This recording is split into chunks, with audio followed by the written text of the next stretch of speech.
Listen, if you're retired and now finally get to commit yourself to your oil painting passion, and you're thinking to yourself, I don't have time to waste. I can't spend decades to get good. What if I told you there's a way to fast track finding your artistic voice without spending the next 20 years wandering around in circles? And no, I'm not talking about some magic shortcut. I'm talking about a real, practical system that actually works. By the end of this video, you're gonna have a clear roadmap, and I mean crystal clear, like no Windex needed, to define your unique art style, your artistic voice, and design your studio routine so you don't have to waste time stalling by watching YouTube video after YouTube video, but instead actually get in the studio, build the skills, and start painting how you want to paint. No more standing in front of a blank canvas feeling paralyzed by indecision, asking, what the hell am I supposed to paint today? No more painting random stuff just because it's there. Instead, you'll know exactly what to paint and how to approach it with confidence. And look, I get it because I've been there. Okay, maybe I haven't been a retiree trying to make the most of the time I have left. If so, I guess my channel would probably be about all of my skincare secrets instead of alla prima oil painting. But I was in a position where I felt like I genuinely had to get good fast. See, before I made this YouTube channel, I was working a typical corporate job, and toward the end, I realized I really needed to get out sooner rather than later. While I loved so many of the people that I worked with, some coworkers had just started making my job so stressful. They had taken the worst parts of their responsibilities, the stuff they always dreaded doing, and they convinced management that I should actually be responsible for all of that instead. Not only that, but they would bring HR into every meeting, so I couldn't actually push back. So I knew I wouldn't last 6 months like that, so I had to seriously fast track my exit plan. And that was painting. That's what I knew I wanted to be doing all along anyway. So while no, I'm not a retiree, this system works if you need to get good without wasting any time. I set a deadline of 1 year for myself between realizing I needed to get out of that job and when I wanted to be doing this full time. But when I followed the steps that I'm going to share in this video, I actually was able to put in my notice within 6 months of having that epiphany. I've also helped hundreds of people, many of them who are retirees, who thought it was too late to find their artistic voice and discover their style. And they were able to do so faster than they ever imagined, using the exact same steps that I'm going to share with you today. So after you watch this video and get clear on your unique style or authentic voice as an oil painter, I have one other resource that I want to share with you that you'll want to check out because it walks you through step by step exactly what to do once you know what your unique style or voice is. Specifically, how to design your studio practice to get to that goal. So if you come away from this video with a clear idea of the direction you want to go, but you can't help wondering, okay, that's great, but how the hell do I actually paint that? You'll want to check out my free masterclass that walks you through the exact step-by-step process to develop the painting techniques that actually fit your unique style. Not some generic approach, your approach. I'm putting a link down in the description, but honestly, if you're serious about this, you should grab a spot now so you don't miss it. And what the heck, I'll even put a QR code up here as well, just in case you're watching on a TV. All right, let's dive in. And what a better way to dive in than to talk about the blank canvas. It can be terrifying, right? Like you're standing there with all this potential in front of you, but without a clear vision of what you want to create. And it's like, okay, well, where do I even start? Here's what usually happens. You default to what's convenient. You grab a photo of your grandkids that you happen to have on your iPhone, or you just, I don't know, take something off of your Pinterest feed. Now, don't get me wrong. Painting family photos is a great practice, but here's the trap. You usually wind up creating these like really stiff photorealistic pieces that feel like you're a photocopier at best, or that feel kind of amateurish at worst. They might be technically accurate or capture a likeness, but they have no soul, no you. in them. It's like you're copying instead of creating. And deep down, you know it doesn't feel right, but you don't really know what else to do. So you default back to this. Next, I want to talk about the taste trap. This is the second ingredient that really trips us up. So if you're watching this video, you probably have good taste. Well, I like to think so because you're watching my video, but statistically speaking, if you're here, you probably like looking at art online. You probably have visited galleries. You probably follow your favorite artists on Instagram. You admire different styles. But here's the problem with having good taste. You probably like a lot. One day you are obsessed with a contemporary painter whose gallery opening you just went to, and the next day you've discovered someone on Instagram who has absolutely blown you away. It's really easy to get caught in this trap of, ooh, maybe I want to paint like them or like them. And I want to be clear, when I talk about painting like somebody, I don't mean becoming like a cheap ripoff of that person. I mean, there's something in their style that speaks to you that you want to bring into what you're doing. So when you have this really great taste, it can be like artistic ping pong. You're bouncing from style to style. And you know what happens? You make zero progress toward developing your voice. You're just scattered, overwhelmed. And honestly, that's exhausting. And I know because I see this all the time. Painters who've been at this for years, but their body of work looks like it was painted by 5 different people. There's no through line, no consistency, no recognizable style that screams, oh, this is mine. So how do we fix this mess? The answer is getting crystal clear on what I call your North Star, or at least that's what I'm going to call it in this video. So your unique, stylistic, artistic vision for your work. Think of it like a lighthouse that keeps you from crashing onto the rocks when you are navigating in the creative darkness. So this isn't about limiting yourself. It's about focusing yourself. So when you have that North Star, you stop feeling paralyzed by the blank canvas because you know where you're headed. So here's exactly how we're going to find it. I'm going to walk you through exactly what you need to do in this video with the step-by-step version. But I give you the baby step by baby step version so that it's totally foolproof in that free masterclass. So make sure you open that up and watch it next, because in addition to, giving you the baby step by baby step version, it also has some additional tips that I found really expedite the process and make it more fun and tailored to your personal aesthetic.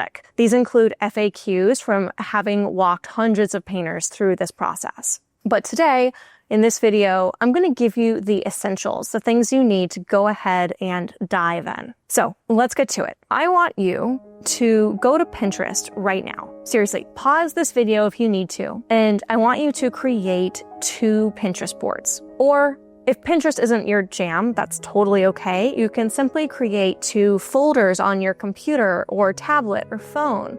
Or you can get 2 cork boards to put on the wall and physically pin stuff to. Where you do this, whether it's Pinterest or a photo album, it doesn't actually matter. It's the idea that counts. So choose your tool of choice and create 2 boards. And I want you to give each of them a name. It can be whatever you want, but I like art inspiration for the first one and then my style for the second one. So once you create them, we're going to focus on the art inspiration board first. Now, in filling out this board, you have one job. Pin everything you love onto it. I don't care if it makes sense together. I don't care if it feels like your style. Just save any artwork that excites you. So save alla prima oil paintings, sure, but pin work you love from other mediums. Anything that stops you scrolling and makes you think, damn, that's beautiful. And go crazy with this. Spend at least an hour just pinning stuff. And here's the key, don't overthink it. If it catches your eye, pin it. We are not editing yet. We don't want that judgmental editor voice that asks, does this really fit though? Or is that really what you want to be your style? Does that really feel like you? We want that voice to be silenced during this stage. So once you do that, now comes the magic. So go through that first art inspiration board. And I want you to start copying over the artwork that feels most exciting to you over to that second My Style board. I want you to focus on the kinds of pieces that you feel like you just personally couldn't live without being able to make for yourself. Some other questions that you can ask yourself as you decide what's going to make the cut. You can ask, is this kind of like an outlier compared to the other paintings that make the cut? If so, it might not be a fit for the My Style board. You can also ask, how doable would it be for me to get the kind of reference image that I would need for this painting? But don't worry about the fact that you're literally having to pick your favorites to the exclusion of other paintings. This isn't me asking you to pick your favorite child. We are doing this using 2 different boards specifically because the ones that don't make the cut will still have a home that you can refer back to and get inspiration from. But to go from here's my taste to here's my style, we gotta make some decisions. And that usually comes down to asking, what could I not live without being able to paint for myself? Versus simply, what do I love looking at? Do this until you've gone through all of the first art inspiration board and saved everything that's making the cut. Then ask, what keeps showing up? Maybe you're drawn to moody lighting. Maybe you love earth tones. Maybe you are obsessed with texture or bold brushstrokes or quiet, intimate scenes. This is where you start to see your taste emerge from all of that noise. But here's where most people skip a step and it kills them later. You need to filter this second board through your reality. And as you do that, here's some questions you can ask to make it easier. So first things first, is this painting that's making the cut actually in oil? If you watch this channel, it should be because you are an oil painter. So naturally, I'm kind of assuming the direction you want to go is with oil paintings. If you're saving a bunch of watercolor pieces, for instance, it's going to be really difficult for you to figure out how to actually translate that style into oil because it would use a totally different technique and it's not actually a guarantee that you can achieve that look in oil. So do yourself a favor and actually make sure the artwork that makes it onto the My Style board is an oil painting. Next, I would ask, is it the kind of subject I'd be really excited to paint? Or does it look like this would be really tedious and painstaking to make? Or would it be really fun to create? Are you drawn to huge 6-foot canvases, but you paint in a tiny corner of your spare bedroom? Well, maybe we need to think about how to capture the same kind of impact, but in smaller formats. Or maybe we need to focus on paintings that are actually achievable for your studio and given the constraints of your space or your time. Similarly, do you love plein air landscapes, but you live in a city and can't get out much? How can we bring that same feeling to something like urban scenes or studio work? It's important not to actually problem solve these things at this stage, but instead simply to acknowledge the constraints that are coming up and be realistic as you filter out the work so you can focus on the kinds of compositions, the kinds of subjects that are actually doable for you. And this isn't about compromising your vision, it's about making it achievable so you actually do the work instead of just dreaming about it. Now, before we move on, I want to share one warning for something that I've seen sabotage a ton of painters. Do not build this board on what anyone else will think. Stop worrying about what your husband or your best friend or your daughter or your mom would think. Stop worrying about whether or not someone will buy it. Don't worry, I'm not just asking you to cast this aside and disregard it completely. I'm actually going to speak to why you don't need to worry about this. Chances are, if you have found a piece of art and it was exciting enough that you saved it to one of these inspiration boards, that piece of art has probably sold. And furthermore, the artist is probably selling artwork like it full time. The reality is that pieces that are made by hobbyists who aren't selling don't usually wind up circulating into other people's inspiration boards or other people's Pinterest feeds or Instagram feeds or galleries that you're keeping an eye on. So don't preoccupy yourself with whether a style influenced by those paintings would be sellable. Because if the paintings you're saving are selling, which I'm here to tell you right now, they probably are, chances are a style influenced by those pieces would also sell. Don't let your family or friends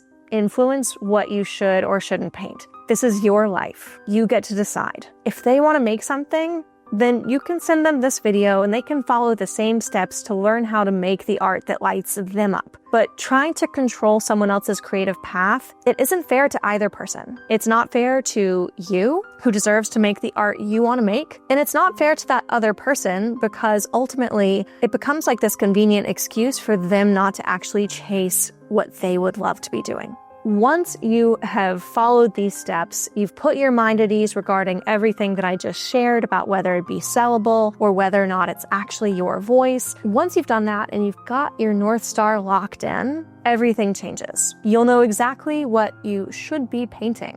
No more spinning your wheels on random subjects that don't serve your artistic goals. You're going to be able to walk into your studio with purpose. You'll look at the canvas, and instead of feeling overwhelmed by infinite possibilities and procrastinating because you want to paint, but you don't have any ideas of what to start with, you're actually going to feel excited because you know where you're going. And when you know where you're going, it's much easier to fill in the gaps and understand what needs to happen next to get you there. And here's the beautiful part. Other people are going to start to recognize the work you make because of this. They'll see a painting from across the room, and without being able to read your signature, they'll think, ooh, that looks like what's-her-name's work. That's when you know that you found your voice. Now, I know some of you are listening to this or watching this and thinking, okay, but what if I picked the wrong style? Or what if I get bored? Or I just change my mind in the future? What if I commit to this and ultimately I'm limiting myself by it? Totally normal questions, but listen, your taste is going to evolve. I am not the same painter I was 5 years ago. And 5 years from now, I'll probably look back at my current work and see things I want to change. That's normal. That's good. That probably has happened to every artist whose work you're saving to your inspiration board. The goal isn't to pick your forever style and never deviate. The goal is to have enough focus so you can actually make meaningful progress instead of spinning in circles. Think of it like this. You can't become fluent in a language by studying a different language each week. You pick one, dive deep, you become fluent, and then you pick up another language much faster because you understand the underlying principles of learning a new language that's not your native tongue. Same with painting styles. Master your North Star approach, and you'll have the foundation to explore other directions with confidence later. And here's something important. Style, it isn't defined by the things you're born with. It's developed through experimentation. So don't worry that maybe your style is just tight, overworked paintings. Don't worry that that's just your voice. You'd never listen to a toddler banging on a piano and go, oh, that's just her style. No, you'd sign her up for piano lessons. You would have her learn to play a variety of pieces. She would probably practice her craft for years. She would learn how to compose music. And then, after building up those experiences, she would start to experiment with all the tools that are now in her tool belt later on. You've got to give her the tools first, and then see what she creates with those tools. Makes sense when I lay it out like that, right? So why do we expect anything different when it comes to painting? You can be intentional about building your toolkit that ultimately enables your voice without it being forced or inauthentic. You can be intentional about building your toolkit, the one that ultimately enables your voice, without it feeling forced or inauthentic. In fact, I would argue that just doing what comes naturally with no intentional effort to explore or develop specific skill sets isn't actually your authentic voice, because you're simply making what's easy and convenient versus what you're truly passionate about. So you have to be willing to paint some bad paintings to figure out what works and what doesn't. You have to be willing to actually go through this kind of exercise and genuinely get intentional about what's you. What is your voice? I know it sounds scary when you're working with oils and canvas costs money and, the paints cost money, but here's the thing. You can experiment affordably, and chances are you're actually going to save more money if you get intentional with your plan and then give yourself the intentional room to experiment and mess up, versus if you get really stingy and worry that you just can't mess up and skip all of these steps. If you're worried about the cost piece, or if you're afraid of failure, start by painting small studies. Use linen sheets or homemade panels instead of stretched canvases. Save the good stuff or the big canvases for when you're confident in your style and your technique later on in this process. But the point here is to try things. Paint that moody portrait, even if you're not sure you can pull it off. Attempt that really interesting technique that creates that really cool texture you love. Just attempt it. Some of it will work, some of it won't, and that's exactly how you refine your voice. And look, I need to say this because I see too many painters putting way too much pressure on themselves. Your home studio doesn't need to be perfect day one.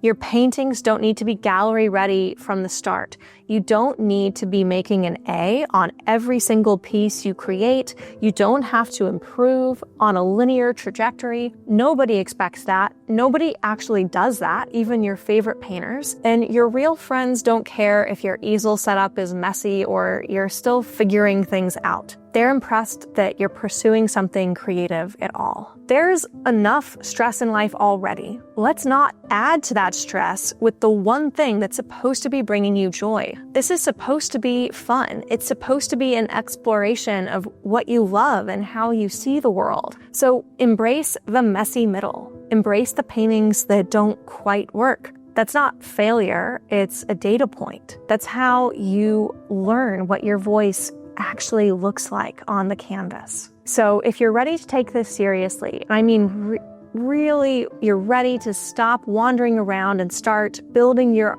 artistic voice. Oh, gross. That was a terrible sentence. So if you're ready to take this seriously, and really ready to stop wandering around and instead start building your artistic voice, then go ahead and watch my free masterclass next. I'll show you exactly how to create your North Star and then use that to build a painting practice that actually builds up the skills you need systematically based on that North Star. And make sure, if you haven't already, subscribe, because next week I'm sharing something huge. How to actually plan a painting from start to finish based on that North Star vision. Not just here's a pretty picture, but an actual step-by-step process of turning your stylistic vision into finished artwork. Between now and then, though, I just want to say, you've got this. I've helped so many painters through this process. I know you can do it. I have yet to meet a painter who cannot pin down their artistic voice. Finding that voice, it isn't about talent or luck. It's about clarity, and it's about consistent action. So get clear on your North Star. Follow the steps that I lay out to start actually painting toward it, and trust the process. I believe in you. Now, go make something beautiful.